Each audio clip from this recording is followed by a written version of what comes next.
केलिया स्मरण होय सकळ विद्यांचे अधिकरण तेची वंदू श्री चरण श्री गुरूंचे ते नमस्कारो आता विचार सागर तरंग तिसरा आणि परिच्छेदही 3 क्रमांकाचा शिष्याचे लक्षण. विचार सागर ग्रंथातील या तृतीय तरंगाच्या उपोद्घातामध्ये 4 अनुबंध यथार्थ समजून घेऊन श्रोत्रिय ब्रह्मनिष्ठ कृपाळू उदार अशा श्री गुरुला शरण जावं आणि त्यांच्या चरण सानिध्यामध्ये ग्रंथीचा भेद, संशयाचा छेद आणि कर्माचा क्षय करणारा अशा या ग्रंथाचं श्रवण मनन निधिध्यासन करावं. त्याद्वारा जीव ब्रह्मके ज्ञान प्राप्त होऊन तो साधक कृतार्थ होईल असं सांगितलं. मग त्या सद्गुरूचं लक्षण काय, तर ते श्रोत्रिय असले पाहिजे, कारण शिष्याच्या शंका निवृत्त त्याशिवाय होणार नाही. ब्रह्मनिष्ठ असले पाहिजे, अर्थात ब्रह्माची अनुभूती त्यांच्याकडे असावी आणि शिष्याचा उद्धार व्हावा ही तळमळ त्यांच्या अंतकरणात असली पाहिजे, म्हणजे ते कृपाळू असले पाहिजे. असे श्रोत्रिय, ब्रह्मनिष्ठ आणि कृपाळू असे असणारे जे श्रीगुरू आहे, त्या श्रीगुरूला हे श्रीगुरूचं लक्षण निर्दुष्ट झालं. त्या ठिकाणी अतिव्याप्ती, अव्याप्ती, असंभव असे 3 दोष कसे नाही याचा विचार आपण केला. आणि शिष्यासंबंधी गुरुजीचं मुख्य कर्तव्य काय असेल, तर त्यात 2 गोष्टी सांगितल्या. एक, 5 प्रकारच्या भेदभ्रांतीचा निराश करायचा आणि दुसरं म्हणजे संसाराचं मिथ्यात्व त्याच्या बुद्धीवर आरूढ करायचं. तर 5 प्रकारची भेदभ्रांती का गेली पाहिजे, कारण जीव ईश्वराचा हा जो भेद आहे तो एका मृत्यूतून दुसऱ्या मृत्यूला प्राप्त करून देणार आहे. नंतर जीवाचा भेद हा द्वेष मत्सराद्वारा आपल्याला दुःख देणार आहे. जीव जडाचा भेद भोग्य भोक्तृत्व भ्रांतीद्वारा दुःख देणार आहे. ईश्वर जडाचा भेद तत्वविचाराला प्रतिबंध करणार आहे. आणि जडाचा भेद हा अनुकूल प्रतिकूल ज्ञानाद्वारा सुखदुःखाला हेतू होणार आहे. म्हणून या 5 प्रकारच्या भेदभ्रांतीचं नाना प्रकारच्या युक्तिप्रयुक्तीने त्या भेदभ्रांतीचा निराश करणं आणि मग भेदभ्रांती निराश झाल्याच्या नंतर त्याच्या जीवनामध्ये सुखाचे व्यवहारी सुखलाभ झाला, आनंद कोंदाला मागे पुढे, ही भेदभ्रांती संत जीवनामध्ये नाही. कारण जे जे भेटेभूत ते मानजे भगवंत, हा भक्तियोग निश्चित जाण माझा. मग पहिला जीव ईश्वराचा भेद आपण उदाहरण म्हणून तुकोबरायांच्या जीवनातला प्रसंग बघितला. नंतर जीवाचा भेद याकरता आपण नाथबाबाचा प्रसंग बघितला. नंतर जीव जडाचा भेद याकरता नामदेव महाराजांच्या जीवनातला प्रसंग पाहला. ईश्वर जडाचा भेद त्याकरता भक्त प्रल्हादाचं उदाहरण बघितलं. आणि जडाचा भेद कसा नाही याकरता जळोजी मळोजी किंवा राका बंका वंका यांची दाखले आपण बघितले. अर्थात या 5 प्रकारच्या भेदभ्रांतीचा निराश करणं आणि संसाराचं मिथ्यात्व त्याच्या बुद्धीवर आरूढ करून देणं. त्याकरता संसार दिसतो आपल्याला, आपला संसार दिसतो आणि सत्यही वाटतो. म्हणून तुकोबराय म्हणतात, पडली रूढी जगा परिचार चालविती व्यवहार सत्य म्हणून. पण जरी तो सत्य वाटला तर संसार सत्य नसून हा मिथ्या कसा आहे, ते संसाराचं मिथ्यात्व त्याच्या बुद्धीवर आरूढ करून देण्याकरता त्याला सांगावं लागतं, ज्याच्या आज्ञाने भाष्य जगत जसा दोरीवरी सर्प दिसत, परी दोही ठाई ना सर्प जगत, ते स्वतंत्र आणि स्वयंब्रह्म मीची असे.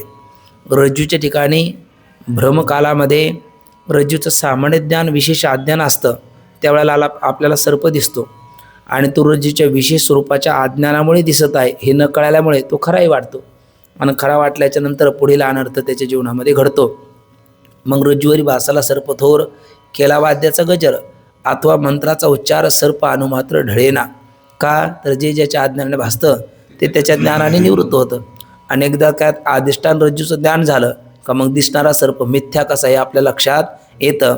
त्या पद्धतीने गुरुदेवही सांगतात, आत्म्याचं सद्रूपाने जीवाला ज्ञान आहे, सच्चिदानंद नित्यमुक्त बुद्ध या स्वरूपाचा अज्ञान आहे. त्यामुळे वेष्टी समष्टी संसार जगत हे प्रतीतीला येतं, म्हणजे सत्यत्वाने प्रतीतीला येतं. एकदा का अधिष्ठान ब्रह्माचं ज्ञान झाल्याच्या नंतर या जगताचा जसा रज्जूच्या ठिकाणी सर्पाचा त्रैकालिक अत्यंत अभाव आहे, तो नाहीच आहे, तसे जगतसुद्धा तत्वता नाहीच आहे. संसार एक झाला होता हे तो समूळ मिथ्या वार्ता पुढे होईल मागुता कदा कल्पांती घडेना. अशा पद्धतीचं संसाराचं मिथ्यात्व शिष्याच्या बुद्धीवर दिसतेकाली नाहीचा निश्चय करून देणं असे गुरुजीचे मुख्य प्रधान 2 कर्तव्य आहे. म्हणजे गुरुजीचं लक्षणही सांगितलं सद्गुरूचं आणि त्यांचं कर्तव्य देखील पाहिलं. आता शिष्याचं लक्षण काय, काल धावत्या आपण ह्या पंक्ती वाचल्या. शिष्याचं लक्षण काय असतं, कारण नुसतं आम्ही शिष्य आहोत असं म्हणून चालत नाही, आम्ही त्यांचे पायिक आहोत असं म्हणून चालत नाही. त्यांच्या ठिकाणी पायिकाचे काही लक्षण जसे तुकोबराने पायिकीचे अभंगच सांगितलेले राजे शिवछत्रपतीला, तसे शिष्याचं सुद्धा लक्षण असतं. मग काय शिष्याचं लक्षण आहे, तर प्रथम आणि द्वितीय रंग ज्याच्यामध्ये 3 चतुष्टयाचा विचार केला असं आपण बोललो. अनुबंध चतुष्टय त्यामध्ये अधिकारी, विषय, प्रयोजन आणि संबंध येतात. नंतर साधन चतुष्टय ज्यामध्ये विवेक, वैराग्य, समाधी, षटक आणि मुमुक्षुत्व येतं. आणि श्रवणादी चतुष्टय ज्याच्यामध्ये श्रवण, मनन, निधिध्यासन आणि तत्व पदार्थ शोधन हे येतात. तर ह्या सगळ्या सामुग्रीने संपन्न असणं हेच एक प्रकारचं सत्शिष्याचं लक्षण आहे. आणि मग अशा सत्शिष्याने गुरुला काय करावं, शरण जावं अशा पद्धतीचे विचार आता या विचारसागराच्या 3ऱ्या परिच्छेदामध्ये बोलतायत. पहिल्या व दुसऱ्या तरंगात विस्तारपूर्वक जी अधिकाऱ्याची लक्षणं सांगितली आहे तीच शिष्याची काय आहेत, लक्षण आहेत. आणि त्या शिष्याने अद्वैत आत्मबोध प्राप्तीकरिता गुरुची पुन्हा सेवा करावी. अद्वैत आत्मबोध प्राप्त व्हावा असं वाटत असेल तर शिष्याने काय केली पाहिजे, सद्गुरूची सेवा केली पाहिजे. आपले जोग महाराज वारकरी शिक्षण संस्थेचे अध्यापक सद्गुरू विठ्ठल बाबा घुले बाबांचे वाक्य नेहमी असायचे. ज्ञानप्राप्तीचे 3 दरवाजे बाबा सांगायचे. त्यातला पहिला धनेन विद्या, दुसरा आहे विद्या आणि तिसरा आहे शुश्रूषा विद्या. तर धनेन विद्या निकृष्टा विद्या असं बाबा म्हणायचे. विद्या मध्यमा विद्या आणि शुश्रूषा विद्या उत्तमा विद्या. धनेन विद्या निकृष्ट विद्या हल्ली हाच प्रकार जगामध्ये चालू आहे. आपल्या भारत देशाची संस्कृती नव्हती, पण पाश्चात्य लोक आपल्यावर आलेत आणि 100-200 वर्ष राज्य करून गेलेत, म्हणून त्यांचे संस्कार आजही विसरायला आपण तयार नाही. भरपूर डोनेशन पैसे भरायचे आणि मग ते ज्ञान प्राप्त करायचं. तरी धनेन विद्या आहे, धनाच्या द्वारा धन देऊन मिळवलेलं ज्ञान. आणि हल्ली हा आता हे जो फिश हा प्रकार आहे काय, धनेन विद्या आहे. अगदी आपल्या संप्रदायामध्ये सुद्धा हे अतिक्रमण झालेलं आहे. म्हणजे ज्या संस्था आपण आता पाहतो तो धनेन विद्या असा प्रकार चालू आहे. पण म्हणजे ज्ञानप्राप्तीचा तो एक दरवाजा आहे, नाही असं नाही, पण तो निकृष्ट दरवाजा आहे. कारण धनेन विद्या ती प्राप्त होईल तितकी आत्मसात होईल आणि दुःख प्रसंगी आपल्या ती जीवनात उभी राहील असं मात्र नाही. नंतर दुसरा प्रकार आहे विद्या, त्याला मध्यमा विद्या म्हटलेला आहे. हाही प्रकार आपल्या अलंकापूर क्षेत्रामध्ये आपण पाहतो. तुम्ही आता एखाद्या गुरुबंधूला गायन चांगलं येतं, दुसऱ्याला वादन येतं, तिसऱ्याला चांगलं निरूपण करता येतं. मग तो म्हणतो मी गायन शिकवतो, तुम्ही मला वादन शिकवा. आणि हा म्हणतो मी तुम्हाला कीर्तन शिकवतो, तुम्ही मला दुसरं शिकवा. असा हा एक आपल्याकडे त्याला व्यवहारामध्ये साठलोट म्हणतो. परस्पर देवाणघेवाण चांगली गोष्ट आहे, पण हा मध्यम प्रकार आहे.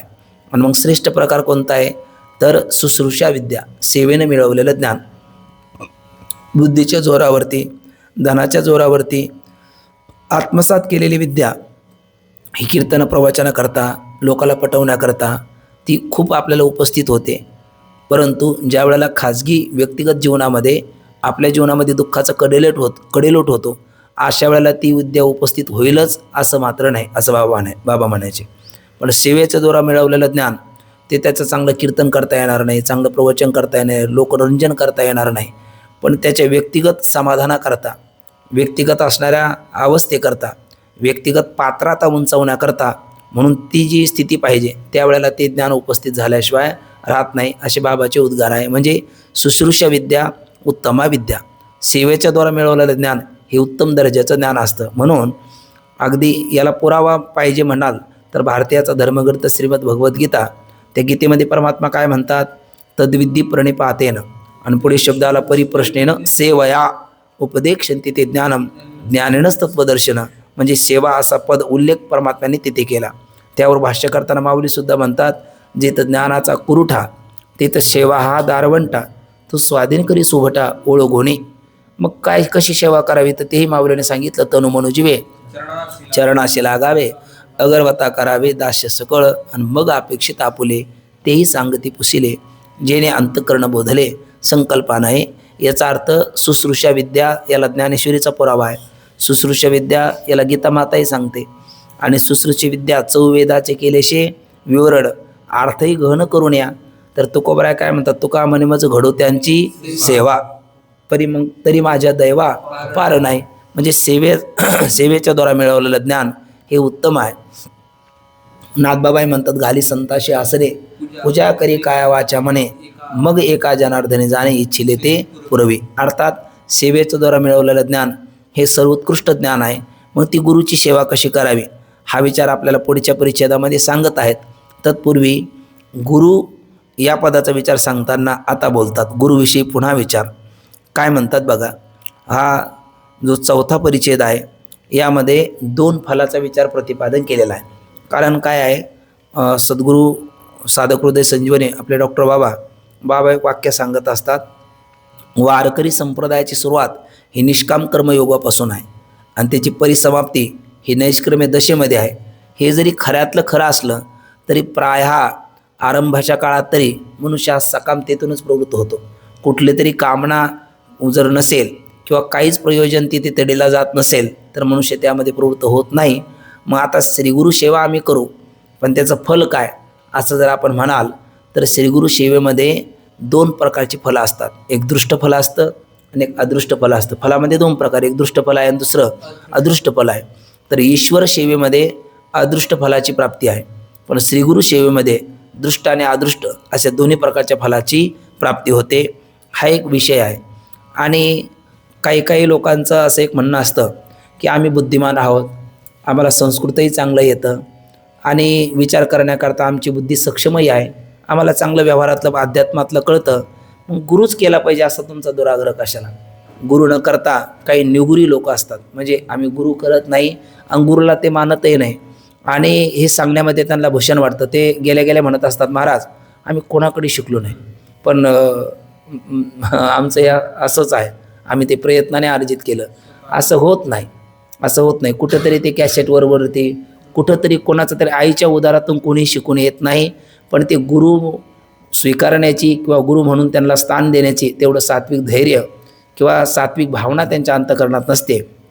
खरं असं बोलणं म्हणजे हे बुद्धिमानाचं लक्षण नाही, तर ते आपल्या म्हणजे बाबांचं वाक्य आहे का दिवाळखोर बुद्धीचं ते एक प्रकारचं प्रदर्शन आहे. कारण गुरु म्हणण्यात त्याच्यात जे भूषण आहे, त्याच्यात जो आनंद आहे, त्याच्यात जे खरं सुख आहे, समाधान आहे, ते तशा पद्धतीमध्ये नाही आहे.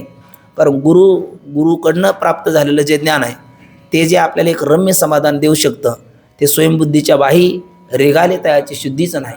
एक जाणवेच्या डोही गर्वेची गिळले. आणि मग अशा लोकांना गर्व फार होतो. मग विद्या अल्पपरी गर्व शिरोमणी मजहुनी ज्ञानी कोण आहे, तारुण्याच्या मध्ये न म्हणे कोणासी सदा मुसमुशी धुळी जायचा अशी त्याची स्थिती होते. आणि मग त्याचं पतन व्हायलाही वेळ लागत नाही का, कारण परमात्म्याला सर्व सहन होतं, पण मग त्याचा जो अहंकार आहे तो परमात्म्याला सहन होत नाही. तुकोबराय म्हणतात, तुका म्हणे नाही अहंकार त्याशी नेदी अनेकाशी धरू देव. त्याला स्वतःला अहंकार नाही आणि तो झालेला कोणाचा तो खपवून घेत नाही. म्हणून काय 2 प्रसिद्ध वचन आहे काय, तिला मात्र जरी होय अभिमान मिरुत समान भारदेवा, किंवा तुका म्हणे अभिमान नारायणा न सोसे. आणि अभिमान कधी होतो, निगुरी मनुष्याला लवकर अभिमान होतो. ज्याच्या जीवनामध्ये गुरु नाही त्याला, पण ज्याच्या जीवनामध्ये गुरु आहे तो गुरुचं जीवन पाहतो ना. का फळले या तरुची शाखा सहजे भूमीशी उतरे देखा, त्याचे खालावती आशका जीव मात्राजे. ते गुरुचंच वर्तन पाहत असल्यामुळे मग ते कारण गुणा कार्यानुवर्तन त्याच्या जीवनामध्ये सुद्धा ती कळत नकळत नम्रता येते आणि मग त्याला त्याचा अभिमान न होता त्याचं जीवनामध्ये पतन होत नाही. म्हणून आपल्या जीवनामध्ये गुरु आवश्यक आहे. आता बघा, त्यांनी उदाहरण दिलं, समुद्र आहे. आता नळ असेल, विहीर असेल, तलाव असेल, झरा असेल, वेगवेगळे पाणी उपलब्धीची जी स्थानं आहेत ते सगळं इथून तिथून त्याला पर्क्युलेशन, मूळ झरा, मूळ स्रोत कोणाचा आहे तर सागराचाच आहे, सागराचंच पाणी आहे. मग एखादा म्हणेल हे इतरत्र पाण्याचा शोध घेण्यापेक्षा आम्ही जाऊ आणि सागराचंच पाणी पिऊ, तर होईल काय, त्याची तृष्णा तर निवृत्त होणार नाही, पण तोंड त्याचं खारट पडून त्याला चव राहणार नाही, असा प्रकार तो होतो. तसं इथे एक रूपक झालं आहे. मग इथे सागर कोण आहे, 4 वेद, 6 शास्त्र, 18 पुराण, 4 वेदी जाण, 6 शास्त्री कारण, 18 पुराणे हरीशी गाती. पण ते हरीशी कशी गाती हे गुरुचरणापाशी बसल्याच्या नंतर आपल्याला कळतं. आपण स्वतःच म्हणेल आम्ही 4 वेद पाहू, 6 शास्त्र पाहू, 18 पुराण पाहू आणि मग आम्ही ते हरीची कशी गाती हे जाणून घेऊ असं जर म्हणाल तर मग ते सागराचं पाणी स्वतः प्रत्यक्ष पेल्यासारखं होईल. ते तृष्णा तर म्हणजे त्याच्या ग्रंथीचा भेद, संशयाचा छेद, कर्माचं क्षेत्र होणार नाही. परंतु शब्द जालम महारण्यम चित्त भ्रमणकारकम असं पंचदशीमध्ये म्हटलेलं आहे. शब्दरूपी एक फार मोठा अरण्य आहे आणि याच्यामध्ये जर मनुष्य सापडला तर ते शब्द त्याला बऱ्याच वेळेला कुठे घेऊन जातील हेही सांगता येत नाही. म्हणून ते गुरुचरणापाशी बसून जर ते आत्मसात केले तर मग समन्वयाचं ज्ञान आपल्या जीवनामध्ये प्राप्त होतं. म्हणून सागराचं पाणी प्रत्यक्षात प्यायल्याच्या नंतर तृष्णा तर हरण होत नाही आणि तोंड खारट पडल्याशिवाय राहत नाही. तशा पद्धतीने स्वयंबुद्धीने शास्त्र विचार करणाऱ्याची स्थिती होते. म्हणून सत्शिष्य असेल तर त्याला गुरुचं सेव्य कसे आहेत हा गुरुविषयी पुन्हा एकदा विचार सांगत असताना काही महत्त्वाचा विषय या 4थ्या परिच्छेदामध्ये सांगतात. वाचतो. आणि त्यात गुरुचं आणखी मागे जसं श्रोत्रिय, ब्रह्मनिष्ठ, उदार, कृपाळू अशा आपण काही पदं पाहिलेत तसं एक संस्कृत विचारसागरामध्ये गुरुबद्दल एक श्लोक दिला गोड. ते म्हणतात बहवो गुरवः संती शिष्य वित्तापहारकः दुर्लभो श्रीगुरुदेव शिष्य वृत्तापहारकः. असे गुरु आपल्याला जगामध्ये पुष्कळ पाहायला भेटतात जे शिष्य वित्तापहारकः शिष्याच्या वित्ताचं हरण करतात.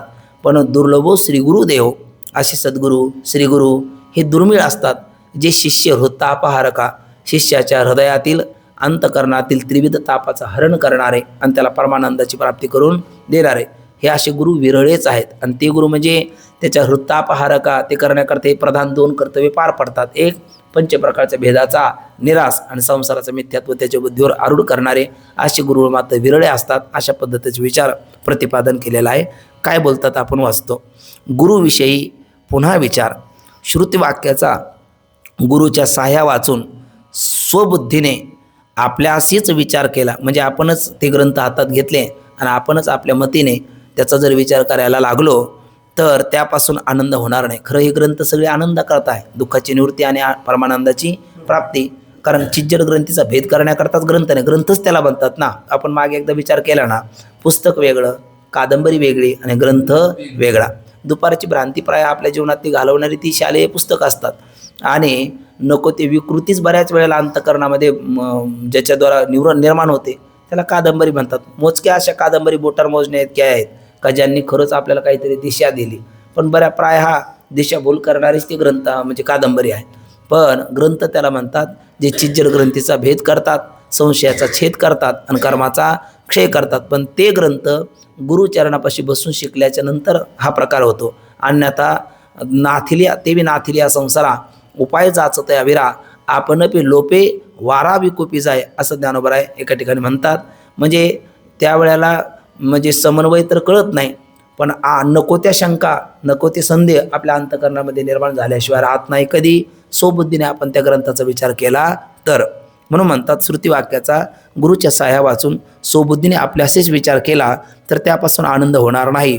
आणि सद्गुरूचे साह्याने म्हणजे गुरुचरणापाशी बसून त्यांच्या मुखकमलातून आपण त्या ग्रंथाचं श्रवण पठण जर केलं म्हणजे सद्गुरूच्या साह्याने विचार केला तरच निसंदेह ब्रह्मात्मबोध होईल. म्हणजे ज्याच्यामध्ये संदेहाच्या सुटल्या गाठी झालो पोटी शीतळ असा परमात्मबोधाचा म्हणजे तो परमात्मा दुसरा तिसरा कोण नसून मीच आहे अहम ब्रह्मास्मी इत्याकारक बोध होऊन त्याच्या जीवनामध्ये परमानंद सर्वश्रेष्ठ आनंद ये महात्मा परानंद हा परप्रेमास्पदम यतः मान भूयमी भूयासमी ती प्रेमात्मनी इक्षते. किंवा संत वाङ्मयात म्हणतात नित्यानंदापुढे आनंद तो कोण विशेष सुखवैभापुढे ती सीन जे ते नसरीची वैकुंठ सदन शेषी साई त्रिकुट भुवनेव असा परमानंद त्याच्या जीवनामध्ये प्राप्त होईल. पण जर स्वयंबुद्धीने जर विचार केला तर कशी स्थिती होईल त्याकरता हे उदाहरण. ज्याप्रमाणे सर्व जगात नद्या असेल, विहिरी असेल, तलाव असेल, झरे असेल म्हणजे पाणी उदक प्राप्तीचं जे जे काही स्थान असतील ते सर्व पाणी कोणाचे आहेत. ते सर्व पाणी हे मेघाद्वारे समुद्राचेच आलेले असून ते पेल्यापासून सर्वांना काय होतो आनंद प्राप्त होतो. आपण विहिरीचं नदीचं तलावाचं झऱ्याचं जर पाणी पिलं तर तृष्णा निवृत्त होते आणि आपल्याला एक तृष्णा निवृत्तीचा एक प्रकारचा आनंद प्राप्त होतो. असे असता जर कोणी साक्षात समुद्राचेच पाणी पिऊ लागला कारण तो इथून तिथून समुद्राचंच पाणी म्हणाला जर पिण्याचा प्रयत्न केला तर त्यापासून त्याचं समाधान होणे तर दूरच पण तृष्णा निवृत्त न होता त्या खारट पाण्यापासून त्याचे तोंड मात्र वाईट होते. आता मागे आम्ही जगन्नाथपुरीला बाबासोबत गेलो होतो आणि बाबासोबत सागराचं स्नान करायला सगळेच उतरले. ते गेल्याच्या नंतर ती सागराची एकदम लाट आली. लाट आल्याच्या नंतर तिने फेकलं खाली. फेकल्याच्या नंतर ते बोलताना आई म्हणतात, ते तोंडात पाणी गेलं. ते पाणी गेलं तोंडात गेलं तसं पोटात गेलं, पण ते 2 दिवस काही सुधरतच नव्हतं. कारण का, हे म्हणजे प्रत्यक्ष अनुभव आहे का समुद्राचं पाणी आपण डायरेक्ट जर पिण्याचा, ते काय पिण्याचा प्रयत्न नव्हता केला, पण ते चुकून जरी झालं तरी त्यांनी साक्षात्कार दिला. म्हणजे तोंड खारट पडलं, तृष्णा निवृत्त झाली नाही, आणि 2 दिवस काहीतरी वेगळंच असं एक समाधान बिघडलं. मग तसाच प्रकार शास्त्राचा आहे. स्वयंबुद्धीच्या बाही आपण जर त्याचा विचार करू लागलो तर समाधान तर आपलं होणार नाही. आहे ते समान बिघडून नको ते संधी आपल्या अंतःकरणामध्ये डोकावल्याशिवाय राहणार नाही. म्हणून म्हणतात, पण तृष्णा निवृत्त न होता त्या खारट पाण्यामुळे त्याचे तोंड मात्र वाईट होते. त्याप्रमाणे वेदवाक्याचा स्वबुद्धीने विचार करणाराची स्थिती ही होते. म्हणजे संशय तर निवृत्त होत नाही आणि नको ते संशय अंतःकरणामध्ये निर्माण होतात.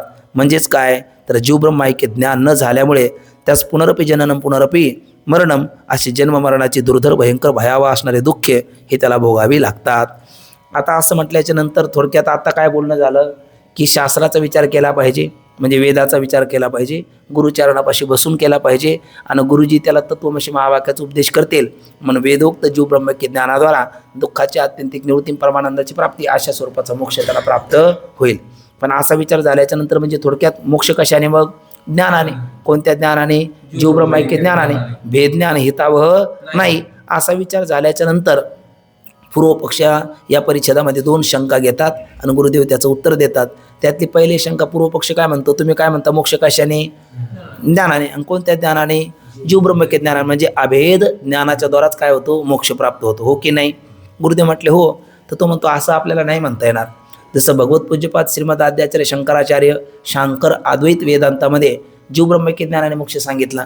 पण इतर जर आपण पाहिलं, ब्रह्मसूत्रावर भाष्य ज्यांनी केले आहेत, रामानुजाचार्य असेल, मध्वाचार्य, निंबार्काचार्य, वल्लभाचार्य, हे सुद्धा आचार्य मोक्ष कशाने सांगतात, ज्ञानाने सांगतात. पण ते अद्वैत ज्ञानाने, अभेद ज्ञानाने मोक्ष नाही सांगत, भेद ज्ञानाने मोक्ष सांगतात. मग रामानुजाचार्य, त्यांचे गुरुजी आहे यमुनाचार्य, ते यमुनाचार्याच्या चरण सान्निध्यामध्ये बसून भगवान रामानुजाचार्याने काय केलं, अध्ययन केलं. आणि अध्ययन करून त्यांचा अद्वैत निश्चय नाही झाला, अभेद निश्चय नाही झाला, भेद निश्चय झाला, द्वैत निश्चय झाला. आणि द्वैत निश्चय होऊन त्यांना काय झाली, मुक्ती प्राप्त झाली. मग अद्वैत ज्ञानानेच मोक्ष होता असं म्हणता येईल का. जसं मागे बोलले ना, मोक्ष कशाने म्हणता तुम्ही, ज्ञानाने. पण मोक्ष कशाने सिद्ध होऊ लागला, कर्माने. मग ज्ञानाचंच मुख्य फल मोक्ष म्हणता येणार नाही. मोक्ष कशाने सिद्ध होऊ लागला, कर्माने पण सिद्ध होऊ लागला. मग ज्ञानाचंच मुख्य फल मोक्ष म्हणता कसे. तसं आता तुम्ही म्हणता अभेद ज्ञानाने, अद्वैत ज्ञानानेच मोक्ष प्राप्त होतो. मग त्या रामानुजाचार्यांना, भगवान रामानुजाचार्य, त्यांचे गुरुजी यमुनाचार्य यांच्यापासून त्यांनी वेदशास्त्राचा अभ्यास केला आणि त्याचा द्वैत निश्चय झाला, अभेद निश्चय न होता भेद निश्चय झाला, आणि त्यांना मोक्षही प्राप्त झाला. याचा अर्थ अद्वैत तत्वज्ञानानेच मोक्ष होतो असं आपल्याला म्हणता येणार नाही. अशी काय आहे शंका. शंका वास्तव बघा, शंका अहो रामानुजाचार्य मध्वाचार्य वगैरे म्हणजे वल्लभाचार्य, निंबार्काचार्य आदी करून या थोर पुरुषाने, ही सुद्धा थोर पुरुष आहे, ईश्वरी अवतारच आहे. ते एक एक भूमिका साधकाची तयार करून घेण्याकरता एक एक पक्ष त्यांनी भुसवलेला एक प्रकारचा. जसं आपले बोधे बाबा भजनाला प्राधान्य द्यायचे, मारुती बाबा आपल्या चिंतनाला प्राधान्य देतात, आणखी चंदीला नाना म्हटलं का शेवेला प्राधान्य देतात. म्हणजे ते एकच करावं असा त्याचा अर्थ नाही, पण सर्वांगीण आपल्या विद्यार्थ्याची तयारी व्हावी म्हणून एक एक भूमिका त्यांनी बजावलेली असते. तसं ह्या आचार्य सगळे ईश्वर अवतारच आहे. एक एक भूमिका घेऊन ते साधकाला काय करतात, पुढच्या पायरीपर्यंत घेऊन जातात. पण कुठल्या तरी त्या अद्वैत तत्वज्ञानाअतिरिक्त कुठला तरी एक आपण भ्रामक निश्चय करून जर बसलो तर खरा ब्रह्मानंदरूप जो मुक्तीचा आनंद आहे तो मात्र आपल्याला खचित प्राप्त होणार नाही. अशा पद्धतीचं शंका समाधान करत असताना ते बोलतात, अहो रामानुजाचार्य, मध्वाचार्य वगैरे थोर पुरुषांनी आपापल्या गुरुच्या द्वारा वेदवाक्याचा काय केला, त्यांनी विचार, कोणत्या वाक्याचा विचार केला, वेदवाक्याचाच केला. पण कसा केला नाही, त्यांच्या मतामध्ये वेदवाक्य कशाचं प्रतिपादन करतात, भेदाचं. कशाचं प्रतिपादन करतात, द्वैताचं. अद्वैत निश्चय अभेदाचं प्रतिपादन करतात असं मात्र नाही. म्हणून गुरुद्वारा वेदवाक्याचा विचार केला तरी त्यास जीव ब्रह्मैक्य ज्ञान न होता कोणता निश्चय झाला, द्वैत निश्चय होऊन काय झाले, पुन्हा ते द्वैत निश्चयाने मुक्त झाले. म्हणजे भेद निश्चयाने द्वैत निश्चयाने ते काय झालेत, मुक्त झालेत. मग अशा असता गुरुद्वारा वेदवाक्याचा विचार केला तरच जीव ब्रह्मैक्य ज्ञान होऊन अधिकारी मुक्त होतो. असं आपण जे बोललात, ऐक्य ज्ञान वाचून मुक्ती होतच नाही असे आपल्याला म्हणता येईल, तरी कसे असे काय आहे शंका आहे. श्रीगुरु त्याचं उत्तर देतात. खरं पाहिलं ना बघा, व्यवहारामध्ये कोणालाही कोणीही गुरु मानतं आहे ना. गुरु शिष्य परंपरा सर्वत्र चालू आहे. त्या गुरुलाही आपल्या अधिकाराची जाणीव नसते आणि शिष्याला सुद्धा आपण काय केलं पाहिजे याची जाणीव नसते. शिष्य म्हणत असतो हे माझे गुरु आहेत आणि गुरु म्हणत असतात हे 1000 आपले चेले आहेत, पण दोघाची जाणीव दोघालाही नसते. म्हणजे गुरुपदाच्या ठिकाणी गुरुचं काय लक्षण केलं आपण आता, श्रोत्रिय, ब्रह्मनिष्ठ, उदार, कृपाळू अशा लक्षणाने संपन्न असले पाहिजे. त्यांचं कर्तव्य काय, 5 प्रकारच्या भेदाचा निराश करणं, संसाराचं मिथ्यात्व त्याच्या बुद्धीवर आरूढ करून देणं, हे गुरुजीचं कर्तव्य आहे ना. म्हणजे गुरुजीला आपल्या कर्तव्याची जाण नाही आणि गुरुपदाचे जे लक्षण असतात त्या लक्षणाने आपण संपन्न आहे की नाही याचं भान नाही आणि ते गुरु होण्याला तयार असतात. आज जगामध्ये हा संप्रदाय सगळे चालू आहे. बरं, शिष्यालाही शिष्यसुद्धा गुरु कशा करतात, काहीतरी लौकिक लाभ झाला पाहिजे, त्यांची जगात कीर्ती आपली कीर्ती झाली पाहिजे, असे काहीतरी लौकिक लाभाकरता किंवा व्यावहारिक लाभाकरता असे काहीतरी. आणि गुरुजीसुद्धा त्याला ते अनुष्ठान करण्याला सांगतात, हे तू अनुष्ठान कर म्हणजे हे लाभ तुला होईल. आणि शिष्याच्या अदृष्टाने तो लाभ झाला का त्याचा थोडाफार वाटा गुरुलाही प्राप्त होतो. पण गुरुला आपल्या अधिकाराची जाणीव नाही आणि शिष्याला सुद्धा आपल्या योग्यतेचं भान नाही, असा प्रकार व्यवहारात पाहायला भेटतो. पण इथे शास्त्रीय विचारामध्ये, अध्यात्म विचारामध्ये, अद्वैत शंकर वेदांतामध्ये ज्या गुरु शिष्याची अपेक्षा आहे, म्हणजे गुरुचं लक्षण काय, शिष्याचं लक्षण काय, त्यांचाच विचार या ठिकाणी केलेला आहे. नाहीतर व्यवहारात कोणालाही गुरु मानतात. आता आमच्या गावी मी असताना आमचे एक बंधू आहे, मग त्यांनी मला उंच उतरण्याचं नाही चढवण्याचं मंत्र शिकवलं आहे ना. आता असतात काही विघ्न संतोषी आणि त्यावेळेस आपल्याला येणं कौतुक वाटलं का ठीक आहे, उतरण्याचं तर कोणाला माहिती असेल, चढवण्याचं आपल्याला माहिती आहे. आता तुम्ही माझ्याकडून शिकवण्याचा आग्रह करू नका आहे ना, मी शिकवणार पण नाही. पण तो मंत्र काय त्यावेळेस मलाच एकदा चावला. पण मग ते मनात ते चालू झालं ना, 2 दिवस शंक करत होतो. कारण काय, ते मंत्रात ताकद आहे ना, मनात राहते ते मंत्र म्हटलेलं आहे. मग त्यांनी तो शिकवला आणि माझी इच्छा नव्हती, पण मला चावला तो माझ्याच मनात यायचा. मी बंद करायचं ठरलं तर ते मनाने चालू होतं ना, आणि ते मानसिक पाप अजून जास्त लागते असा प्रकार. मग तो त्याचा भयंकर त्रास झाला. आणि ज्याला तो मंत्र येतो त्याला एखादा उतरायचा मंत्र म्हटलं तर तो लवकर जीवावर येणार नाही, त्याच्याकरता त्याला 8 तास करावा लागेल, तो आठवावा लागेल. पण जे करू नका असं सांगितलं असलं ते सहज होत असतं आहे ना. मग योगायोगाने तोही जवळ, त्यालाही कळाला मला चावला, त्याचाही चालू झाला, माझा चालू झाला, 2 मंत्र चालू झाले ना. मग त्याचे वेदना भयंकर झाल्या. पण मी त्याला गुरु मानतोच ना. अजून काही क्षुद्र विद्या शिकवणाऱ्याला सुद्धा गुरु मानतात, पण त्याच्यात काय अर्थात ते दडलेला आहे. म्हणजे यालाही गुरु मानतात. जैन मातामध्ये अर्हत त्यांच्यामध्ये असतो, त्यालाही ते गुरु मानतात. ते नास्तिक आहे पण त्यालाही ते गुरु मानतात. मग गुरु कोणी कोणाला मानतात. पण या ठिकाणी कोणताही गुरु कोणताही चेला याचा विचार नाही केला. श्रुती प्रतिपादित असणारे जे गुरु आहेत आणि अद्वैत तत्वज्ञान तद्वारा प्राप्त असणारा मोक्ष, याच्याकरता जो गुरु शिष्य परंपरा आणि त्याच्याकरता गुरुचं काय लक्षण, शिष्याचं काय लक्षण, तो विचार या ठिकाणी प्रामुख्याने केलेला आहे. अशा पद्धतीचं उत्तर, या शंकेचं उत्तर समाधान करत असताना बोलतायत. बघा समाधान देतात. रामानुजादिकांनी म्हणजे रामानुज, मध्वाचार्य, निंबार्काचार्य, वल्लभाचार्य आदी करून जे आचार्य असते त्यांनी त्यांचे जे गुरु आहेत त्या गुरुपासून काय केला, वेद पठन करून आणि वेदाचे व्याख्यान देखील केले. म्हणजे वेदाचे व्याख्यान म्हणजे उपनिषदावर भाष्य, जसं भगवत पूज्यपाद श्रीमद आद्याचार्य शंकराचार्य यांचं ब्रह्मसूत्रावर, उपनिषदावर, गीतेवर म्हणजे वेदांत प्रस्थांतरावर जशी भाष्य आहेत तसे इतर आचार्याचे सुद्धा वेदांत प्रस्थांतरावर भाष्य प्रचलित आहेत. परंतु एक आहे मात्र, त्यांनी वेदाचे व्याख्यान केले. तो त्यांचा गुरु वरील गुरुच्या लक्षणाप्रमाणे, कारण गुरुचं लक्षण काय, श्रोत्रिय, ब्रह्मनिष्ठ, कृपाळू असले पाहिजे. आणि दुसरं गुरुजीचं कर्तव्य काय, 5 प्रकारचा भेदाचा निरसन केलं पाहिजे. आणि यांनी भेदाचं निरसन केलं का द्वैताची सिद्धी केली, द्वैताची सिद्धी केली. अद्वैत प्रतिपादन केलं का द्वैत प्रतिपादन केलं, द्वैत प्रतिपादन केलं. बरं, ते संसाराचं मिथ्यात्व सिद्ध केलं का संसाराचं सत्यत्व सिद्ध केलं, संसाराचं सत्यत्व सिद्ध केलं. म्हणजे गुरुचं जे कर्तव्य ते कर्तव्य बजायला ते तयारच नाही. मग त्यांना गुरु म्हणायचं कसं, त्यांना गुरु म्हणता येणार नाही. कारण गुरुजीचं मुख्य कर्तव्य आहे का संसाराचं मिथ्यात्व त्याच्या बुद्धीवर आरूढ करून देणं. आणि भगवान रामानुजाचार्य, त्यांचे गुरुजी यमुनाचार्य किंवा रामानुजाचार्य 4थ्या रंगात येणार. त्यांची कोणती ख्याती आहे, सत्ख्याती आहे. सगळं सत्य आहे त्यांच्या मतामध्ये. मिथ्या म्हणून काही नाहीच आहे. रज्जूवरचं सर्पसुद्धा सत्य आहे, शुक्तीवरचं रजतसुद्धा सत्य आहे, स्थानवरचा पुरुषही सत्य आहे. नवे आपण स्वप्न मिथ्या म्हणतो ना, किमान जागा झाल्यावर, पण ते स्वप्नाला सुद्धा सत्य म्हणतात. सगळं सत्य आहे त्यांच्या मतामध्ये, मिथ्या दुसरं काही नाहीच आहे. मग असं जर असेल तर सांगा बघू, गुरुजीचं कर्तव्य पार पाडायला ते गुरु समर्थ आहे का शिष्य जाणायला समर्थ आहे. मग त्यांना गुरु म्हणावं का शिष्य म्हणावं. म्हणजे आम्हाला अभिप्रेत असणारा जो गुरु शिष्य परंपरा आहे त्या परंपरेत ते बसतात का? म्हणून ते ते गुरुपदाची योग्यतेचे आहे का? शिष्य पदाची योग्यतेचे आहे? गुरु त्याला ज्ञान देईल, मी संसाराचं मिथ्यात्व सांगेल का शिष्य ते जाणून मुक्त होईल? होणं शक्य नाही. अशा पद्धतीने बोलताना म्हणतात रामानुजाधिकांनी ज्या गुरुपासून वेद पठन करून वेदाचे व्याख्यान केले तो त्यांचा गुरु वरील गुरुच्या लक्षणाप्रमाणे गुरुपदास योग्य नाही.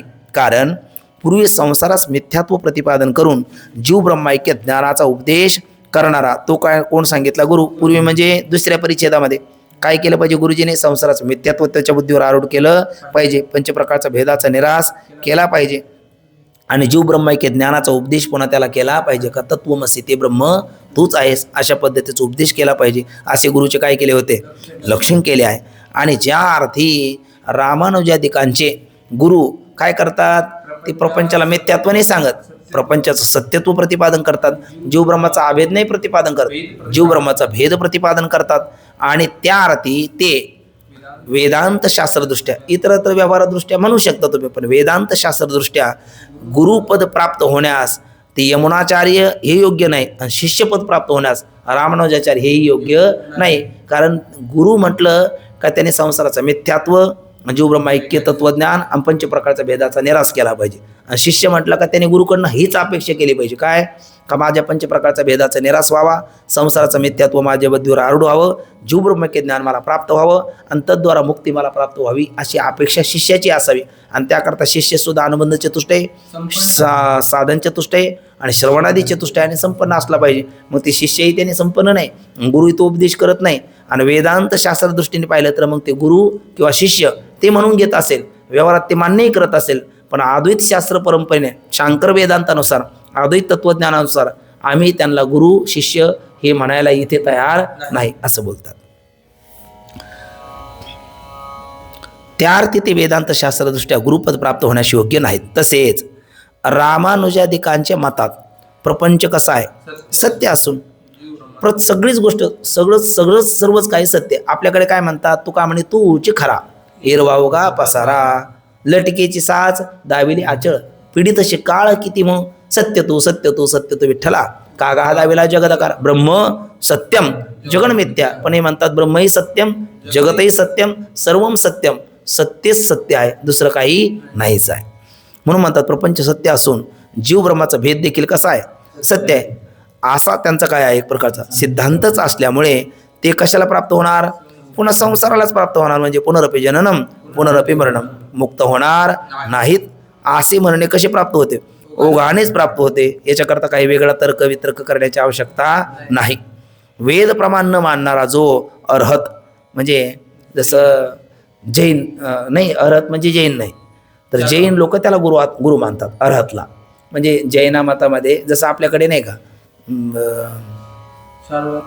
नाही हे नास्तिकच आहेत. म्हणजे नास्तिक वेदनिंदका. आणि नास्तिकामध्ये किती प्रकार आहेत आपल्याकडे? 4 वाक आहेत, जैन आहेत, सौत्रांतिक माध्यम वैभाषिक आणि योगाचार आहेत. तर ते त्यांच्या मतामध्ये गुरुला अर्हत अशी संज्ञा आहे. जसं त्या ख्रिश्ची लोकांमध्ये ते काय म्हणतात त्याला, ते पोप म्हणतात ना, तसा पद्धतीचे जैन मतामध्ये जे गुरु आहेत त्यांना काय म्हणतात? अर्हत.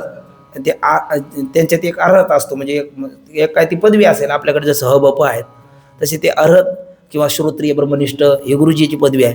तसे ते अर्हतला जैन लोक काय मानतात? गुरु मानतात. मग आता त्यांनी श्रुतीचा अभ्यास केला का त्या अर्हतनाच? ती श्रुतीला मानतच नाही. मग श्रुतीचा त्यांनी अभ्यास केलेला नाही. श्रुतीचा अभ्यास न केल्यामुळे ते संसाराचं मिथ्यात्व आरूढ करणार नाही, जीव ब्रह्माचा ते भेदाचं निरसनही करणार नाही आणि अद्वैत तत्वज्ञान देणार नाही. आणि मग ते गुरुपदाशी योग्य आहे का? नाही. पण जैन लोक मानतात ना त्या अर्हतला गुरु मानतात. म्हणजे गुरु मानायचं म्हटलं तर कोणालाही मानू शकतं, पण आम्ही मात्र आम्हाला अभिप्रेत असणारे जे गुरुचं लक्षण आणि मुख्य कर्तव्य सांगितलं, शिष्याचं लक्षण तेही कर्तव्य सांगितलं. मग गुरुचं लक्षण आणि गुरुला सांगितलेलं कर्तव्य ते जर बजावत असेल तर ते गुरु आहे. शिष्याला सांगितलेलं लक्षण आणि तो त्याचं कर्तव्य बजावत असेल तर तो शिष्य आहे. म्हणजे अद्वैत वेदांतानुसार आम्ही सांगितलेले गुरु शिष्याचे शास्त्रीय एक प्रकारचा प्रकार आहे किंवा शास्त्रीय लक्षण आहे. त्या लक्षणात बसत असेल तर मग आम्ही त्यांना गुरु किंवा शिष्य म्हणू, अन्यथा नाही. म्हणून ते बोलायला लागलेत की वेद प्रमाण न मानणारा जो अर्हत त्यासही जैन लोक गुरु मानतात. त्याप्रमाणे अगदी क्षुद्र विद्या शिकविणारासही लोक गुरु समजतात.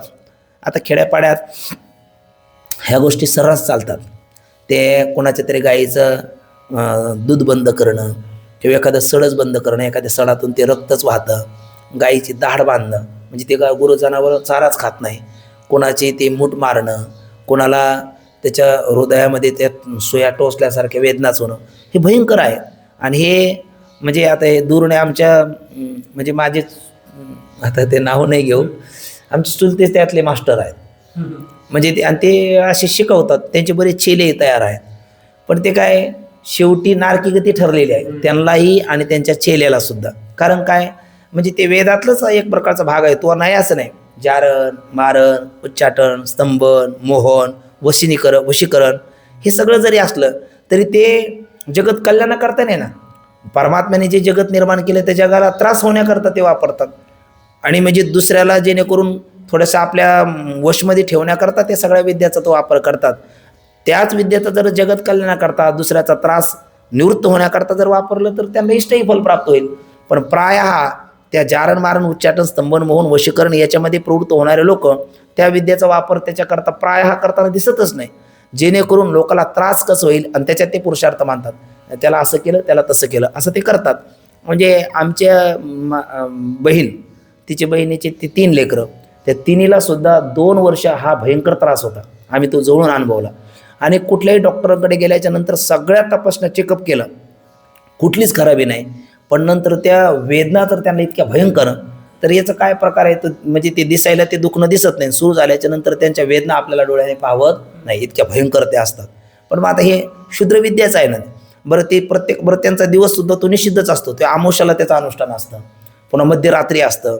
आमोशाला त्याचं अनुष्ठान करणार, मध्यरात्री जाणार, स्मशानभूमीत जाणार, तिथलं प्रेत एक उकरून काढणार, त्याच्या छातीवर बसणार, त्याच्यात ते काय मंत्र जप करणार, त्याच्यामध्ये घाणेरड्या गलीच्या अपवित्र अवस्थेत ते सगळं भयंकर ते असतं. ते आता ते मी थोडंसं ऐकलेलं आहे म्हणून हे 4 शब्द त्यातले आठवले. पण काही नाही, मग अशा क्षुद्रविद्या शिकवणाऱ्याला सुद्धा ती लोक गुरु मानतात.